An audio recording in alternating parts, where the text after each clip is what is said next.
Voici les unes des journaux parus à Kinshasa.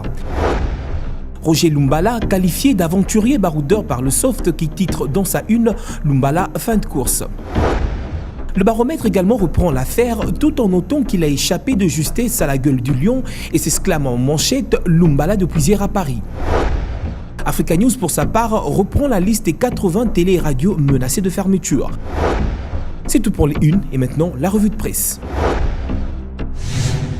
Plus d'un cherche l'homme devenu wanted. Il s'agit de Roger Lumbala, l'opposant politique présenté comme pestiféré à la une du Soft et qui, d'après le baromètre, a échappé de justesse à la gueule de lion et pour lequel Congo Nouveau croit qu'il est au cœur d'un feuilleton qui a peut-être pris fin après le coup de théâtre au travers duquel le Burundi dribble Kinshasa qui envisage la levée de l'immunité du député RCD national pour collusion avec la rébellion AM23. Le Soft débobine l'épopée en relevant comment Lumbala en fin de course, aventurier baroudeur comme il l'écrit, a été conduit sous bonne garde vers un avion en direction de Paris. C'est l'issue d'un imbroglio diplomatique, à en croire le journal.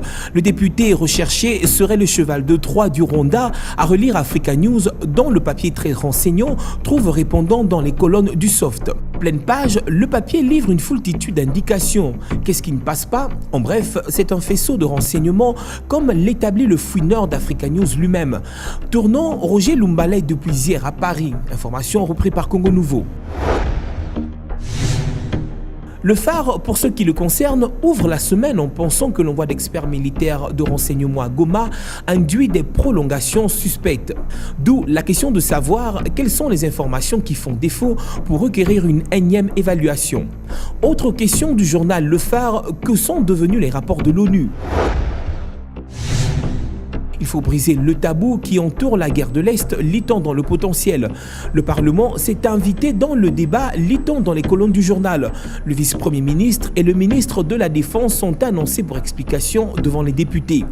Le même confrère trouve qu'en décidant en marge du sommet de la francophonie, la restructuration de la CENI et la mise en place de la Commission nationale des droits de l'homme, Kinshasa envoie un signal fort à ses partenaires.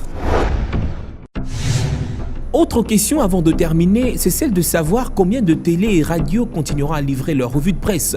Ils sont 80 à être menacés de fermeture. Ils feront les frais d'une opération musclée qui a fait la une d'Africa News. La raison est donnée, les propriétaires de ces entreprises n'ont que faire des droits et redevances dus au trésor public. Et c'est tout pour cette revue de presse, merci de l'avoir suivi.